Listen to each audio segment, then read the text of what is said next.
Belum hilang kekecewaan publik atas tetap disahkannya revisi Undang-Undang TNI, kini muncul kekhawatiran baru soal revisi Undang-Undang Polri yang bakal bergulir. Ada sejumlah pasal dalam draft RUU Polri yang dikhawatirkan akan memberikan kewenangan secara berlebihan terhadap Polri yang justru dapat merugikan masyarakat. Apa saja pasal-pasal bermasalah tersebut?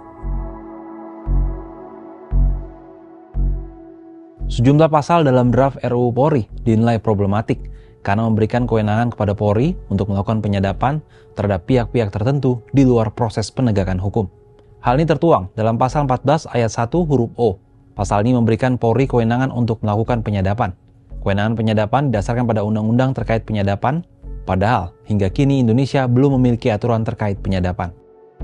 Kemudian pasal 16B RUU Polri yang mengatur perluasan kewenangan intelijen keamanan Polri untuk melakukan penangkalan dan pencegahan terhadap kegiatan tertentu guna mengamankan kepentingan nasional. Tak adanya penjelasan soal kepentingan nasional dinilai berpotensi memungkinkan Polri mengawasi setiap kegiatan warga yang bersuara kritis pada pemerintah. Lalu ada juga pasal 16 ayat 1 huruf Q yang memberikan wewenang pada Polri untuk melakukan pengamanan, pembinaan, dan pengawasan terhadap ruang siber. Kewenangan atas ruang siber itu disertai kewenangan penindakan, pemblokiran, dan memperlambat akses ruang siber untuk tujuan keamanan dalam negeri. Penolakan terhadap RUU Polri ini pun terlihat di media sosial X. Bahkan pada Minggu 23 Maret 2025, tagar tolak RUU Polri masuk dalam daftar trending topik di media sosial tersebut. Lantas, apa dampaknya terhadap publik jika nantinya RUU Polri yang berisikan pasal-pasal problematik tersebut disahkan oleh DPR dan pemerintah? Anggota tim advokasi Koalisi Masyarakat Sipil untuk Reformasi Kepolisian, Aulia Rizal menegaskan, pasal penyadapan sangat berbahaya, sebab semua orang bisa disadap oleh polisi tanpa ada pembatasan dan pengaturan.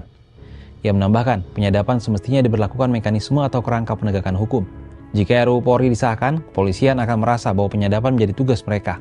Selaku aparat, menurut Aulia, seharusnya Polri diberikan tugas untuk menegakkan hukum saja.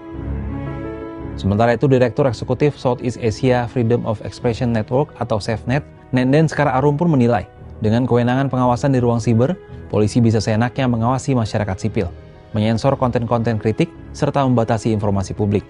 Sebab menurutnya tidak ada indikator yang jelas bagi kepolisian dalam mengawasi ruang siber.